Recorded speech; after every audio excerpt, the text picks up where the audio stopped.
अरे सारे 2 घंटा से ही मेरा रजवन गिला सोराव सिंगार करत है। चल बे दोपहरियो में जकरे करे जावे कवन इज्जत करियो हमार। चाचा गोड़ घर थे। खुश रहो बाबू खुश रहो। ये घमोम कौने जहाजी सुतरे रहता है। ट्रेन से आए हैं। अच्छा ठीक है जिंगना ये देख तोर बड़ा भाई है। बड़ा भाई? हाँ को बाबू एक को मेरे सौतेलियो में आई होगा। अरे सारे उबर के भैया के लड़का हो जौन परिवार समेत बिलाइत रहा है। हे भैया सोनू तोर चाची अंदर बाय तो चल पानी वानी पियो। अब हम सजवा तकावत लाला। अरे बाबू जितना मड़ाई कुड़ाई रहा पूरा एकदम गिरवा दे एक तरफ से। हाँ लेबर लगा देने खन्नत बा। अरे बाबू 1 नंबर कोठी बनवाई का टेंशन मत ले। तुमको काहे घर गिरवा दे रे?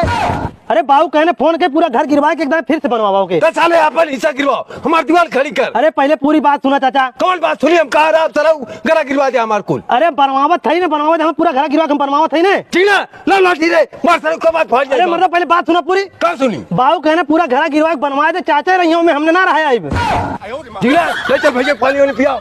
बस तुम लोग मारे पुतारू हो जा रहा है।